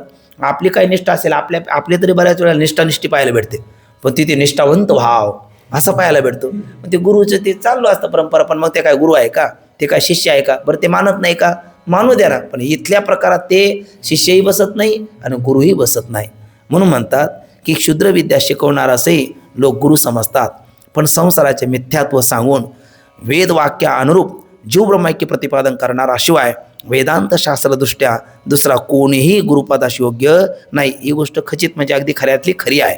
याकरिता जे पुरुष मेघाप्रमाणे, तुकोबरा म्हणतात मेघदृष्टीने करावा उपदेश, म्हणून मेघाप्रमाणे असणाऱ्या ब्रह्मवेत्या गुरुपासून वेदांत श्रवणपूर्वक अर्थविचार म्हणजे वेदांताचा अर्थविचार करतील. काय विचार करतील? को अहम कथमेदम जातम को हे करता असे विद्यते उपादानम किमास्ती विचार स्वयं ईदृशा, असा विचार करतील. त्या असंच काय होईल? अमृतरूप असणारा मोक्ष म्हणजे ज्याच्यामध्ये मरण माझे मरून गेले, मज केले अमर, मरणाहाती सुटली काया, या निश्चय परब्रह्मे, असा अमृतरूप असणारा मोक्ष प्राप्त होईल. याकरता वेदार्थ ज्ञानवानापासून म्हणजे वेदाच्या अर्थाचं ज्यांना ज्ञान आहे, पुणे तर बहु केले पाठांतर आणि वर्म राहिले ते दूर, असे जर असेल तर त्यापासून काही उपयोगिता नाही. वेदार्थ ज्ञानवानापासून वेदवाक्याचा विचार करावा. आणि मग एखाद्याच्या पाठांतर पुष्कळ असतं, ते द्विवेदी, त्रिवेदी, चतुर्वेदी मंत्र आस्खलित म्हणतात. त्यांना विचारलं याचा अर्थ काय? ते म्हणतात तेवढं सोडून बोला, आमचं फक्त अर्थ पाठांतर आहे, त्याच्या अर्थाकडे आमची पाठ आहे, आमचं फक्त शब्द पाठ आहे, अर्थाकडे आमची पाठ आहे. मग असा जर असेल तर त्याकरता म्हणतात बघा, अर्थज्ञानशून्य पुरुषास पाणिनीने म्हणजे पाणिनी आचार्य त्यांचा असणारा शिक्षा नामक ग्रंथ आहे, त्याच्यामध्ये त्यांनी त्याला पाठकाधम असं म्हटलेलं आहे ना, पाठकाधम तो आहे. मग त्याच्याकरता त्या पाणिनी शिक्षेतला श्लोक आहे बघा, गीत शिग्री शिरकंपी तथा लिखती पाठक अनर्थज्ञो अल्पकंठश्च षडते पाठकाधमहा. म्हणजे पाठकाधम कोण असतात त्यांची 6 लक्षणं त्यांनी सांगितली. त्यात पहिलं लक्षण आहे गीत, म्हणजे प्रत्येक गोष्ट गाऊनच म्हणत राहणारा, त्याचा अर्थ बिर्थ तिकडे काय पूर्णविराम कुठे अर्धविराम कुठे काही पाहायचं नाही. बरेच वेळ ते तुका म्हणे गुण गु काय ते गुण म्हणायला पाहिजे, पण ते गुस लांबत बसतात न मग वर्षभराने म्हणतात आहे ना. म्हणजे ते रस्व काय दीर्घ काय कुठे स्वल्पविराम कसं घेतलं पाहिजे काही घेणं नाही. असं जर असेल तर एक प्रकारचा पाठक अधम आहे. तो अर्थ जाणून त्या शब्दाला न्याय दिला पाहिजे. आपले गोड शाबा गातात बघा, म्हणजे ते शब्दाला काय करतात, न्याय देतात. तशा पद्धतीचं ते झालं पाहिजे. म्हणजे ते केवळ गीत, पण गीत गात असताना शब्दाची किती मोडतोड होते, सिद्धांताचा किती अपसिद्धांत होतो, हा विचार जर करत नसेल तर तो एक प्रकारचा पाठक अधम आहे. नंतर शीघ्र म्हणताना अत्यंत शीघ्रतेने बोलत असेल आणि मग त्याचा त्या ऱ्हस्व दीर्घ प्लुत याचा उच्चार जर व्यवस्थित होत नसेल तर त्याला सुद्धा पाठक अधम म्हटलेलं आहे. माझ्याकडनं बऱ्यापैकी होतं अत्यंत घाई, पण ते चांगलं नाही. अति घाई संकटात नाही, म्हणजे याच्यातही आपण बसता कामा नये, त्याला थोडंसं आपण सावरलं पाहिजे. एक शीघ्र. नंतर शिरकंपी, सतत असं शिराला त्याच्या प्रकारचं कापरं भरत असेल तर तो सुद्धा एक प्रकारचा पाठका अधम आहे. काही काहीला काही नाही, ते कळत नसतं. म्हणजे आता कधी कधी बघा तो आपल्या त्या याच्यात आता नाव नका विचारू, मला हे झाल्याच्या नंतर विचारा फाटल्यास मी तुम्हाला सांगतो. तर ते काही नाही, ते खेड्यापाड्यात काही असे प्रतिष्ठित असतात ना, ते कीर्तन प्रवचनाला असतात आणि त्यांना काही म्हणजे त्यातलं काही ढेकूळ कळत नसतो, पण ते असं ते माना बिना त्यांच्या अशा तोऱ्यात असतात ना, तर मग ते काय एक प्रकारचे त्याला म्हणतात शिरकंपी. म्हणजे तो एक प्रकारचा पाठका. तुका म्हणे सर्प डुले, रामकृष्ण हरी. बघा, म्हणजे सर्प जसा डोलतो ना तसं केवळ एक प्रकारचा डोल भरलेला असतो, तर तोला सुद्धा पाणीने भगवंताने पाठक अधम असं म्हटलेलं आहे. त्याच्यानंतर लिखित पाठक. लिखित पाठक शब्दाचा अर्थ तो कीर्तन प्रवचनामध्ये काय केलं पाहिजे, जे ज्ञानोबरायाचं काय सांगणं यावर, तुकोबराय काय सांगतात, नाथबाबा काय सांगतात, उपनिषद काय सांगतात, पुराणं काय सांगतात. कारण तुका म्हणे नाही विश्वास ज्या म्हणे पहावे पुराणे विचारून असं म्हटलेलं आहे. म्हणजे श्रुती स्मृती संत यांचे पुरावे देऊन ते निरूपण केलं पाहिजे. पण काही बहादर काय करतात, त्यांचेच लिखित कविता, त्यांचेच लिखित असणारे स्तोत्र, त्यांचेच लिखित असणारे अभंग त्याचे पुरावे देतात आणि ते सांगतात, तर त्याला सुद्धा एक पाठक अधम म्हटलेलं आहे. कारण आपल्या संत वाङ्मयामध्ये निळोबरायापर्यंत प्रमाणाची एक प्रकारची स्वीकृती दिली, किंवा तत्सदृशी जे महापुरुष असेल त्यांची वचनं, पण आपणच काव्य तयार करायचं ना, आपणच ते कीर्तनात मांडायचं असाही प्रकार होतो. मग असेही काही महापुरुष आपल्या संप्रदायामध्ये आहेत, तर ते सुद्धा एक प्रकारचे पाठका अधम आहेत. कारण स्वतःच लिखित, स्वतःच ते गाणं समाजासमोर ठेवणं एक महात्म्य आहे. त्यांनी गाथा लिहिला. गाथा लिहिल्याच्या नंतर आनंदाश्रम स्वामी महाराज यांच्याकडे आले, म्हणजे तुम्ही याला अभिप्राय द्या.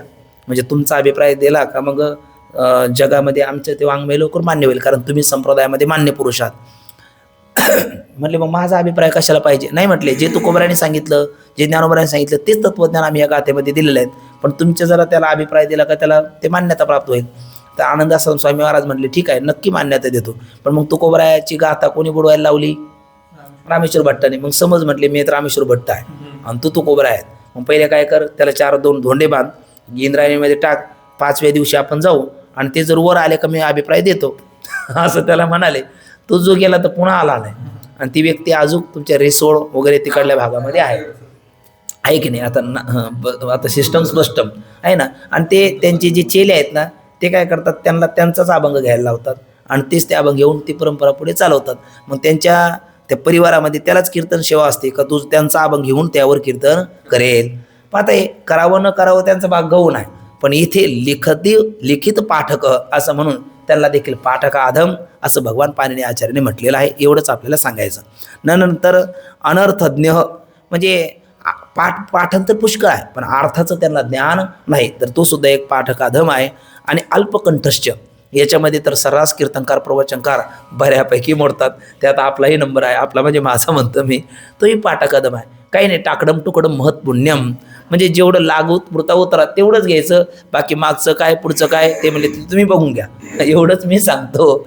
तर त्याला सुद्धा एक पाठक अधम म्हटलेला आहे. किमान आपण जो पुरावा देतो ना, किमान ती ओवी ती पूर्ण असावी.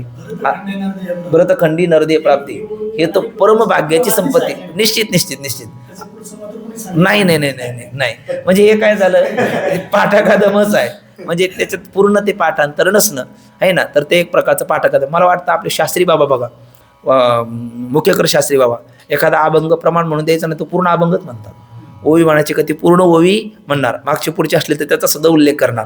कारण हे ते व्याकरणाचे फार मोठे ज्ञात आहेत आणि त्यांना हे आपण वाटतं बाबा एवढंसं प्रमाण अपेक्षित आहेत, मग पूर्ण का म्हणतात बाबा. तर त्याचं कारण आहे का आपण पाठक अधम ठरवू नये, म्हणून बाबा कदाचित तो प्रयोग करत असावे. आणि किमान समजा दिलं तरी तर आपल्याला एवढी तरी जिज्ञासा असावी का आपल्याला याचं मागचं पुढचं माहिती तरी असावं. मग ते तात्पुरता उतारा तुम्ही दिला पण त्याची माहिती असावी, माहिती नाही किंवा ती माहिती करून तरी घ्यावी म्हणजे आपण पाठकादमामध्ये बसणार नाही असा त्याचा आशय आहे. म्हणजे गीत शीघ्री शिरकंपी तथा लिखती पाठक अनर्थज्ञो अल्पकंठश्च शिळते पाठकाधमा. त्याला भगवान पाणिनी आचार्याने पाणिनी शिक्षेमध्ये पाठकाधम असं म्हटलेलं आहे. मग तो जर पाठकाधम असेल तर सांगा बघू तो गुरु या पदामध्ये बसेल काय? उत्तर आहे नाही. त्यावर आणखी एक दुसरी शंका आहे. दुसरी शंका काय घेतात? सरळच वाचतो. वेदार्थ ज्ञानवान गुरुजवळ वेद वाक्याचा विचार करावा, त्यापासून काय होतं? अद्वैत साक्षात्कार होऊन संसार निवृत्ती होते असे तुम्ही सांगता. तुम्ही काय म्हणता? म्हणजे वेदार्थाचा ज्ञाता असला पाहिजे, त्यांच्या चरणाम सानिध्यामध्ये बसून वेदाचं अध्ययन केलं पाहिजे, म्हणजे जीवब्रह्मैक्य ज्ञान होईल आणि तद्वारा मोक्ष प्राप्त होईल. आता तुम्ही ग्रंथ कोणता सांगायला लागलात? विचारसागर. हा काय नाही? वेद नाही. हा वेद नाही. वेदाची भाषा कोणती? गीर्वाण भारती देववाणी संस्कृत भाषा आहे आणि तुमचा हे प्राकृत भाषा आहे. मग या ग्रंथापासून तुम्ही हा ग्रंथ सांगायला लागला, आम्ही ऐकायला लागलो, मग हा तर साक्षात वेद नाही. मग यापासून जीवब्रह्मैक्य ज्ञान होईल का आणि आम्हाला मुक्ती प्राप्त होईल का? अशी काय एक प्रकारची शंका आहे. पण होऊ शकते, कारण असं म्हटलेलं आहे ब्रह्मविद ब्रह्म एव भवती. ब्रह्म जाणणारा काय होतो?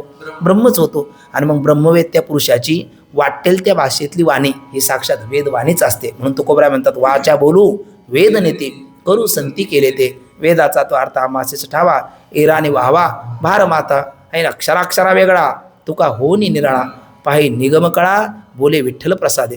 कारण त्यांनी परमात्म्याला जाणलेलं असल्यामुळे त्या महापुरुषाची वाटेल त्या भाषेतली वाणी वेदवाणीच असते. सद्गुरू बाबा ते यांचं उदाहरण देत असतात. सेगावचे गजानन बाबा यावलिया साधू, त्यांचं एक मंत्र काय? गणगण गणात बोते. आता गणगण गणात बोते त्यातला योगिक अर्थ बघा, रूढार्थ बघा, वाच्यार्थ बघा, लक्षार्थ बघा, काही कळत नाही. पण त्या महापुरुषाची ती वाणी आहे, त्याचे बिसाड शब्द स्वदेह म्हणू येते वेद, सुखे म्हणू येते वेद, स्वदेह सच्चिदानंद कान व्हावे ते.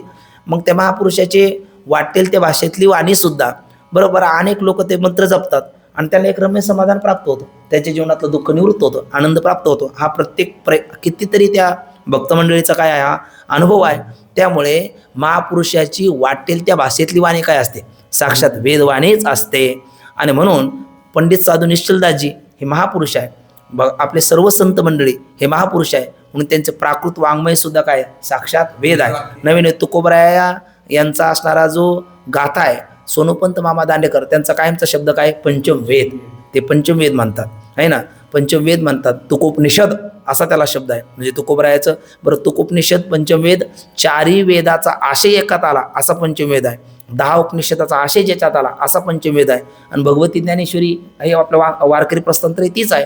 त्यामुळे त्यांची जी भाषा आहे ती प्राकृत भाषा असेल, संस्कृत असेल, कुठली भाषा असेल, त्यांच्या मुखातून साक्षात वेदच बाहेर पडतो. तसं पंडित निश्चलदासजी यांच्या मुखातून दोहा रूपाने, राजबाने हरभरी शास्त्री यांच्या मुखातून ओवी रूपाने आणि ब्रह्मीभूत विनायक नारायण जोशी साखरे महाराज यांच्या मुखातून कशा रूपाने म्हणता येईल त्याला? गद्य आहे ना, गद्यात हे जर शब्द बाहेर पडले तर हा साक्षात काय आहे? वेदच आहे. त्यामुळे या गुरुचरणापाशी बसून आपण या विचारसागर ग्रंथाचं जर अध्ययन केलं तरी आपल्याला जीवब्रह्मैक्य ज्ञान होईल आणि मुक्ती प्राप्त होईल. आणि अनेक महापुरुषांनी त्यांनी बाकी उपनिषद पाहिले नाही, वेद पाहिला नाही, फक्त एक विचारसागर स्वांत सुखाय म्हणून त्यांनी जीवनात गेला आणि एक रम्य समाधान त्यांना प्राप्त झाला. असे महाराष्ट्रात अनेक महापुरुषाचे दाखले आपल्याला पूर्वसुरीच्या पाहायला भेटतात. त्यामुळे या ग्रंथापासून जीवब्रह्मैक्य ज्ञान होईल का आणि मुक्ती होईल का अशी जर शंका असेल तर शंकेची कीर ठाव परीनं धरावी तो अशा पद्धतीचं उत्तर देतात.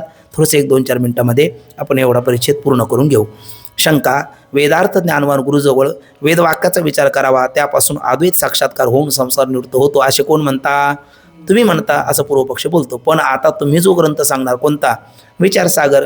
तो कसा आहे बोला? मुळात प्राकृत आहे ना. नाथबाबाची एक ओवी आहे बघा, बऱ्याच वेळेला आपण म्हणत असतो संस्कृत वाणी देवे केली, प्राकृत काय चोरापासून आले, आसो या अभिमान बोली वृथा बोली काय काच. म्हणजे संस्कृत वाणी देवापासून आली, प्राकृत काय चोरापासून आली का? ती सुद्धा परमात्म्यापासूनच आली ना. त्यामुळे भाषेचा आग्रह नसावा अशा अर्थाने बोलताना बघा. पण आता तुम्ही हा प्राकृत ग्रंथ भाषेत असलेला हा विचारसागर तो तर काय नाही, वेद नाही. आणि वेदवाक्याच्या विचारानेच संसार निवृत्त होणार हा तर तुमचा काय आहे, सिद्धांत आहे. मग असं जर असेल तर मग तुमच्या या प्राकृत विचारसागर नाम ग्रंथाचा काय उपयोग, बंद करा असं पूर्वपक्ष बोलतो. तर सिद्धांती म्हणतात असं नाही, सिद्धांत समाधान सांगतात. एवढं घेतो, 4-2 मिनटं जास्त होतील पण आता क्षमा असावी. समाधान त्याला म्हणतात बाबा रे अनादी अनिर्वचनीय मायेच्या उपाधीमुळे. अनादी का म्हणतात, आपण मागे बघून आलो. स्वरूपाने अनादी आणि प्रवाह रूपाने अनादी. 6 गोष्टी कशा पाहिल्यात आपण, स्वरूपाने अनादी. ब्रह्म, अविद्या त्यांचा संबंध, जीव, ईश्वर त्यांचा भेद, या 6 गोष्टी आपण स्वरूपाने अनादी पाहिल्या. आणि हे दिसणारा अहंकारादी बंध किंवा हे जगत प्रवाह रूपाने अनादी पाहिलं. अनादी म्हणजे ज्याचा आधी सांगता येत नाही अशा अर्थाने हे अनादी आहे. नाही, क्षमा करा, ज्यांची उत्पत्तीच होत नाही अशा अर्थाने या 6 गोष्टी अनादी आहे. आणि ज्यांचा आधी सांगता येत नाही अशा अर्थाने व्यष्टी समष्टी सृष्टी ही अनादी आहे. मग इथं कोणत्या अनादी आता हे ज्याची उत्पत्ती होत नाही अशा अर्थाने हे अनादी शब्द आलेला आहे. अनादी अनिर्वचनीय. अनिर्वचनीय कसा, बाबांचं वाक्य आहे बघा, विचारापुढे जे टिकत नाही, विचारापुढे जी टिकत नाही तिचं नाव माया आहे. आणि विचार ज्याच्यापुढे टिकत नाही ते ब्रह्म आहे. अनिर्वाच्य ते ब्रह्म आहे आणि अनिर्वचनीय ती माया आहे. अनिर्वाच्य ब्रह्म का, कारण शब्दने त्याचं निरूपण केलं जातं. शब्दाचं कवेत ते ब्रह्म येत नाही म्हणून ब्रह्म हे अनिर्वाच्य आहे. कारण नामरूप संबंध जातिक्रिया भेदू आकार अशीचा प्रवाद वस्तूशी नाही म्हणून ब्रह्म हे अनिर्वाच्य आहे. आणि माया कशी आहे, मायाकारी जगत अनिर्वचनीय आहे. निर्वचन म्हणजे स्पष्टीकरण करणं. सतरूपाने त्याचं स्पष्टीकरण करता येत नाही का, सच्चेत न बाध्यत. असतरूपाने स्पष्टीकरण करता येत नाही का, असचेत न प्रत्येत. सदसद रूपाने स्पष्टीकरण करता येत नाही का, तर 2 विरोधी धर्म एका अधिकरणात राहत नाही.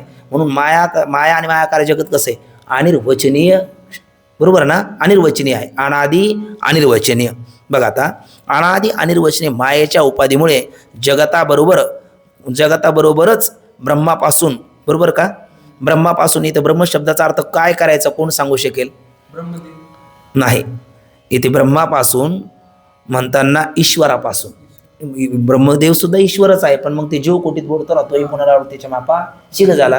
बरं, ब्रह्म जर लक्षार्थाने घेतलं तर ब्रह्म असंग निर्विकार आहे, त्यापासून कसं जगत उत्पन्न होईल, म्हणून ब्रह्मपदाचा वाच्यार्थ. म्हणून आपण मागे एकदा बोललो, कधी कधी ब्रह्म शब्द सुद्धा ईश्वर अर्थाने येतो, कधी ईश्वर शब्द सुद्धा ब्रह्म अर्थाने येतो. मग ब्रह्म शब्द आला तो ईश्वर अर्थाने घ्यायचा येते, कारण ब्रह्माचा असंग निर्विकारत्व कायम अबाधित राहील. आणि कधी कधी ईश्वर शब्द सुद्धा ब्रह्म अर्थाने घ्यायचा. ज्यावेळेला तत्वमशी म्हणतात त्यावेळेला ईश्वर शब्द तत्पदाचा कोणता अर्थ घेतो आपण, लक्षार्थ घेतो. मग ईश्वर पद हे बघा एक प्रमाण आहे, बाबा सांगत असतात. माऊलीची ओवी आहे अमृतानुभवामधली. जयाचेनी कृपा सावाय जीव ब्रह्मा उपरील आहे, ब्रह्म तृणातळी जाय उदासी जेणे. म्हणजे ज्या श्रीगुरूची कृपा झाली असता जीव ब्रह्माच्या वर जातो. आता ब्रह्माच्या वर काय आहे, मग ब्रह्माच्या वर कसा जाईल, तर बाबा म्हणत असतात तिथं ब्रह्म शब्दाचा अर्थ घ्यायचा ईश्वर. आणि उपरीला आहे म्हणजे ईश्वराचं सुद्धा अधिष्ठान होऊ शकतो माझ्या अपार स्वरूप समुद्रावरती, बोलतो ना आपण. म्हणजे तिथं ब्रह्म शब्दाचा अर्थ काय करायचा, ईश्वर. तसा इथे सुद्धा ब्रह्म शब्दाचा अर्थ काय करायचा, ईश्वर. म्हणजे ब्रह्मपदाचा वाच्यार्थ कोण, ईश्वर. आता पूर्ण वाक्य बघा. अनादी अनिर्वचनीय मायेच्या उपाधीमुळे जगताबरोबरच ब्रह्मापासून कंसात ईश्वरापासून कोण झाले, वेद झाले. म्हणजे वेद उत्पन्न होतात काय, मग नाही. याचा अर्थ वेदाचा आविर्भाव तिरोभाव आहे. धाता याता पूर्वम अकल्पयत. म्हणजे वेद तिचे प्रगट झाले, जयाचे निश्वासी जन्म झाले वेद राशी, तो प्रत्यक्ष पैजेशी अनुवादाला सोमुखे असं माऊली म्हणतात ना. म्हणजे वेदाचा आविर्भाव तिरोभाव आहे आणि सृष्टीचा उत्पत्ती नाश आहे. वेदाचा नाश होत नाही, त्याचा आविर्भाव तिरोभाव आहे. म्हणून म्हणतात वेद ते झाले. आणि ब्रह्मवेत्ता कसा असतो बोला, ब्रह्मरूपच असतो. ब्रह्मवेत्ता ब्रह्मरूपच असतो. ब्रह्मवेत्त्याची वाणी ब्रह्मरूप असं एक गोड प्रमाण आहे बघा, काय आठवलं तर सांगा. ब्रह्मवेत्ता हा ब्रह्मरूपच असतो असे कोण सांगते, पण श्रुती सांगते. पुन्हा कशी सांगते, निश्चयाने सांगते. ब्रह्मविद ब्रह्मएव भवते. तू काय देव पाहावयाशी गेलो तेथे देवचे होणी ठेलो. यामुळे ब्रह्मवेत्त्याची संस्कृत किंवा वाटेल त्या भाषेतील वाणी कशी असते हो, वेदरूपच आहे. या ठिकाणी भगवान श्री ज्ञानोबराय यांच्या एका वाक्याची आठवण झाल्याशिवाय राहत नाही, वाक्याच्या अर्थात ओवीची. म्हणजे हे बघा, इथे आपण म्हणलो ना 3 अंगाने पटवून देतात. काय, विचारसागर हा जो ग्रंथ आहे हा जरी साक्षात वेद नसला तरी या ग्रंथापासून सुद्धा ज्ञान होऊन मुक्ती होऊ शकते. ही गोष्ट पहिली श्रुतीने 2 युक्तीने आणि 3 अनुभूतीने. श्रुती म्हणजे ही दिली, कारण ज्ञानोबरायचं वचन म्हणजे साक्षात वेदच आहे. तुकोबरायचे गाथा म्हणजे साक्षात तुकोपनिषद किंवा पंचम वेद आहे. ही म्हणजे श्रुतीने गोष्ट सिद्ध करणं. दुसरी युक्तीने गोष्ट सिद्ध करणं म्हणजे दृष्ट अदृष्ट फल आहे ना. मोक्ष हे फल दृष्ट का अदृष्ट याची देही म्हटल्याच्या नंतर दृष्ट फल आहे, आणि देहपातानंतर मानलं तर मग ते अदृष्ट होईल. पण देहपाताने मोक्ष कोणाचा? पूर्वमीमांसकाचा, कर्माच्या द्वारा, आणि ते तर खंडित झालं. आणि याची देही याची डोळा, भोगमुक्तीचा सोहळा. तुका म्हणे मुक्ती परलिली नवरी, आता दिवसचारी खेळमिळे. जेवण केल्याच्या नंतर ढेकर येतो, दृष्टफल आहे. मग ते जेवण असंच केलं पाहिजे तसंच केलं पाहिजे असं म्हणू शकतो का? नाही म्हणू शकत. जर तुम्हाला जेवणाचं दृष्टफल तृप्तीसहित काही पुण्य जर अपेक्षित असेल, अदृष्टफल, मग सगळा विधी आला. पण तुम्हाला केवळ क्षुधीची निवृत्ती एवढं फल जर अपेक्षित असेल तर त्या दृष्टफलामध्ये हा काही नियम नाही. पाणी पिलं का तृष्णा जाते, भोजन केलं का शुद्धीची पीडा निवृत्त होते, औषध घेतलं का रोगाची पीडा निवृत्त होते. मग औषधाचं ज्ञान करून देणारा आयुर्वेद कोणत्या भाषेमध्ये आहे? संस्कृत भाषेमध्ये आहे. आता महाराजांना खोकला लागल्याच्या नंतर मी त्यांना म्हणलो गुळवेलचा काढा घ्या, आणि दुसरे एखादे आयुर्वेदातले डॉक्टर म्हणले महाराज गुडोंचीचा काढा घ्या. तर गुडोंची म्हटलं म्हणजे हा संस्कृत शब्द झाला, आणि गुळवेल म्हटलं हा प्राकृत शब्द मराठीतला शब्द झाला. पण गुळवेल म्हणून काढा घेतला किंवा गुडोंची म्हणून काढा घेतला, कोणत्याही शब्दात घेतला तर काय होणार आहे ना. म्हणजे जो खोकल्याचा जो आजार आहे तो निवृत्त होणारच आहे ना. म्हणजे काढा घ्या, मग तो गुळवेल म्हणून घ्या किंवा गुडवंची म्हणून घ्या, म्हणजे दृष्टफल आहे. दृष्टफलामध्ये हा काही नियम नाही. अदृष्ट फलाकरता नियम आहे. अदृष्ट फलाकरता तस्मात् शास्त्रम प्रमाणन्ते. तसं मोक्ष ज्ञानाचं कोणतं फल आहे? दृष्टफल आहे. आणि मग ते ज्ञान सांगणारे शास्त्र संस्कृत भाषेत असो किंवा प्राकृत भाषेत असो त्याच्यापासून तुम्हाला फल प्राप्त होणार. ही काय झाली? एक प्रकारची युक्ती. आणि अनुभूती काय? तुम्ही म्हणाल वेदापासूनच जीव ब्रह्मके ज्ञान होतं, इतर कशाने होतच नाही असं म्हटलं तर गीता ही वेद आहे का? नाही. महाभारत वेद आहे का? नाही. भागवत महापुराण वेद आहे का? नाही. मग यापासून त्यामध्ये ब्रह्मविद्या प्रकरण आलं नाही? आलं. गीतेमध्ये ब्रह्मविद्या प्रकरण आहे का? गीता सुगीता कर्तव्या की म्हणे शास्त्र विस्तर या स्वयं पद्मना अवश्य मुखपद्मात विनिश्रुता. ज्ञानोबराय तर म्हणतात जो काया म्हणे वाचा सेवक होईल येचा, तो स्वानंद साम्राज्याचा चक्रवर्ती करे. माऊली म्हणतात गीतेच्या बाबतीत. पुराणाच्या बाबतीत, भागवत महापुराणाच्या बाबतीत श्रवणे परीक्षिती तरला भूपती. 7 दिवसा मुक्ती झाले, त्या मुक्ती झाला ना, मुक्त झाला ना, राजे परीक्षिती मुक्त झालेत. किंवा तुका म्हणे नाही विश्वास ज्या म्हणे पहावे पुराणे विचारू नये. बरं, महाभारताच्या बाबतीत माऊली गौरव करतात, महाभारती नाही ते नोहेची लोकेती येणे कारणे म्हणे पे पाय व्याच उचिष्ट जगत्रयम. मग महाभारतामध्ये सुद्धा ब्रह्मविद्या प्रकरण आहे. जन्मजय राजा मुक्त झाला की नाही? जन्म काय सुरुवातीलाच होई बघा जन्मजयाची. ज्ञानेश्वरीच्या पहिल्याच अध्यायामध्ये जन्मजय राजा आवलीला दोष हारले असे बघा, त्याचे पूर्वार्ध आठवलं तर बघा. म्हणून जन्मजयाचे आवलीला दोष हारले. महाभारती नाही ते नोईचे लोकी ती येणे कारण म्हणे पी बाई वाचुष्टाचे जगत रे. जे जगी सुरस कथा जे जन्मभूमी परमार्था मुनी सांगे नृपणाथा जन्मजया. मग तिथे हा विषय आलेला आहे. म्हणजे जन्मजय राजा महाभारताच्या श्रवणाने मुक्त झाला, म्हणजे महाभारतातून ज्ञान होऊनच मुक्त झाला ना. गीतेच्या श्रवणाने भक्तराज अर्जुन म्हणतात नष्टो महा स्मृतिर्लब्धा त्वत्प्रसादान मयाच्युत स्थितोस्मी गत संदेह करिषे वचनंतव. म्हणजे महाभारतासारखा इतिहास असेल, श्रीमद भागवतसारखं महापुराण असेल किंवा गीतासारखा स्मृतिग्रंथ असेल, यामध्ये हे पुरुषकृत आहे का पुरुष वेद आहे? पुरुषकृत आहे. आणि मग यांच्यामध्ये ब्रह्मविद्या प्रकरण आहे, त्या आधार मुक्त झाल्याचे दाखले आहे. म्हणजे संस्कृत भाषेने वेदाच्या श्रवणानेच ज्ञान होऊन मुक्त होतं असं जर म्हणत असेल तर गीतेच्या द्वारा, श्रीमद भागवत महापुराणाच्या द्वारा किंवा महाभारताच्या इतिहासाद्वारा किंवा संत वाङ्मयाद्वारा कोणालाही मुक्ती प्राप्त होऊ नये. पण होते की नाही? होते. याचा अर्थ दृष्टफलात हा काही नियम लावता येत नाही. असा सगळा आशय आपण पाहिला. आता पंक्ती तेवढ्या वाचून घेऊ.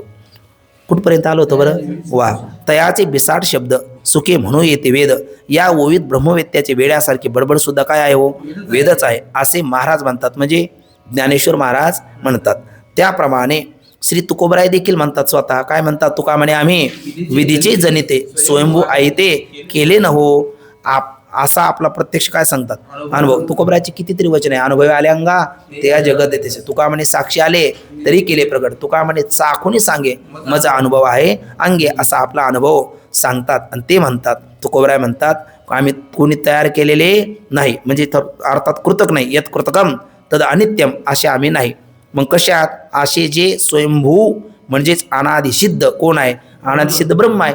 आणि ते हो तत्वमसी विद्या ब्रह्मानंदी सांग तेची झाला अंगे तो का आता, किंवा मी तो वासुदेव तत्वता कळू येईल विचारिता आहे ठाऊक सभाग्या संता तुझा नाही आणि का मागवता का, असं तुकोबरे आपला अनुभव वर्णन करतात. म्हणून स्वयंभू म्हणजे अनादिसिद्ध ब्रह्म तेच आम्ही असल्यामुळे वेदाचे उत्पन्न करते सुद्धा कोण आहोत?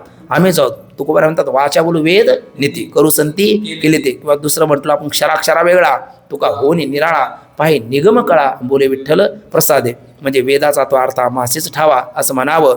म्हणजे तुकोबरा म्हणतात आम्ही वेदाचे जनिते वेदाचे निर्माते सुद्धा कोण आहोत?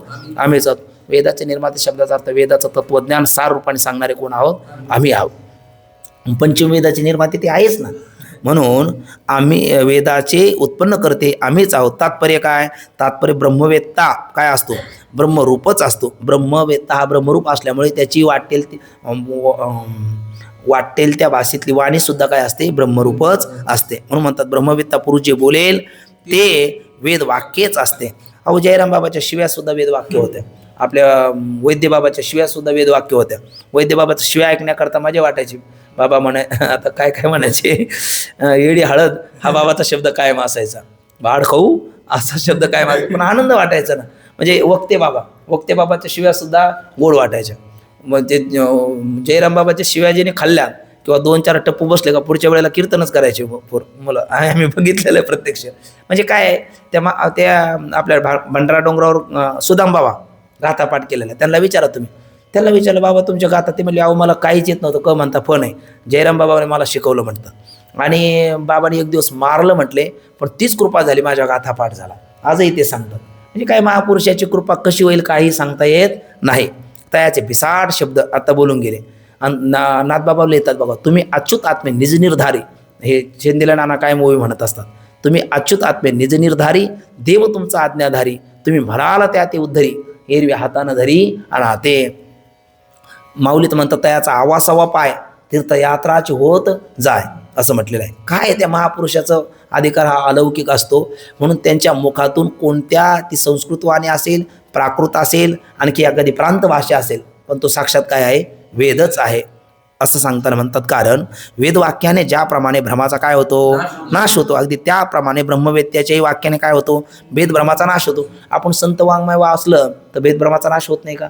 निश्चित होतो. उलट पक्षी वेदवाक्याने आपला होईल की नाही लवकर सांगता येत नाही, पण संत वाक्याने लवकर होईल. म्हणजे याचा अर्थ वेदवाक्याने होत नाही असा त्याचा अर्थ नाही. पण वेदवाक्य संस्कृतमध्ये आहे ना, आणि संस्कृत भाषा जगाशी कळे ना. संस्कृताची गाठी उघडून ज्ञानदृष्टी केलीशी मराठी गीता देवी.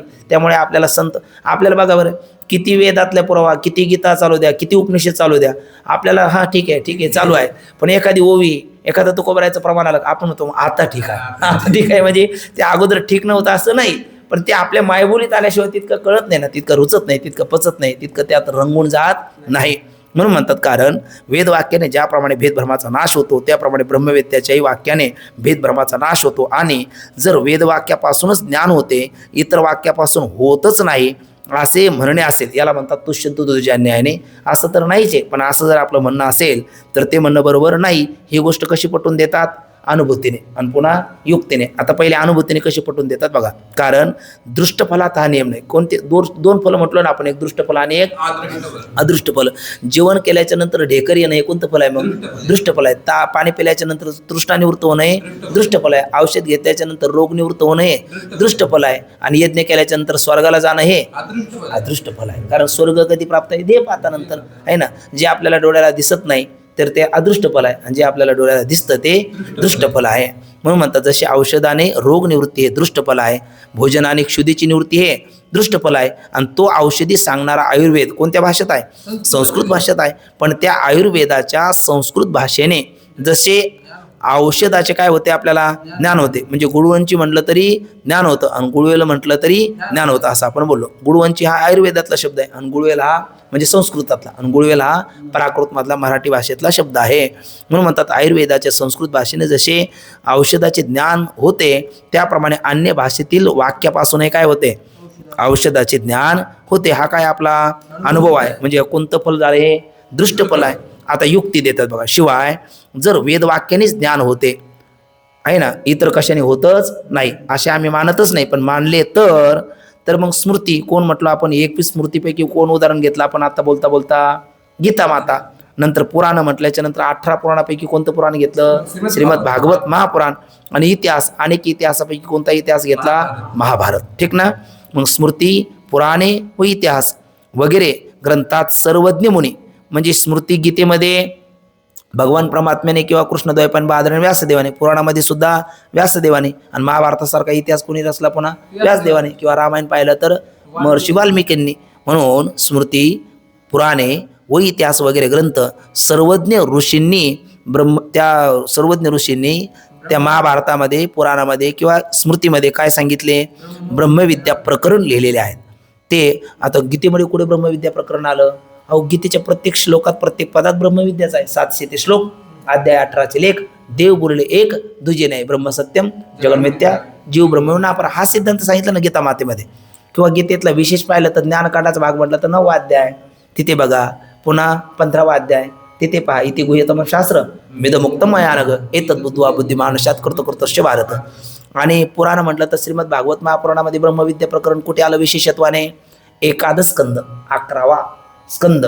म्हणून त्यावरच नाथबाबांनी काय केलं, 18,000 ओव्याचं श्रीमद भागवत आपलं त्या एकनाथी भागवत याची रचना केली.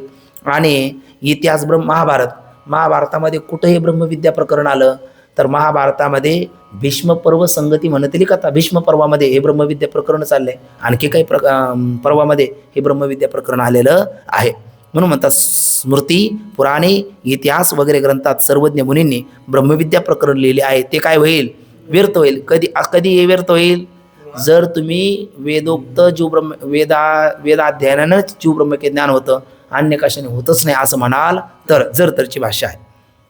म्हणून सर्वांचा आत्मा जो कोण ब्रह्म, त्याचे ज्ञान कशाने होते, जसे वेदाने होते तसे भाषा ग्रंथानेही होईल. म्हणजे भाषा ग्रंथ म्हणजे कोण, थोडक्यात समोर असणारा विचारसागर किंवा स्मृती, पुराण आणि इतिहास महाभारतासारखा, त्याने देखील जीवब्रह्मके ज्ञान होईल. हे काय आहे, सिद्ध आहे.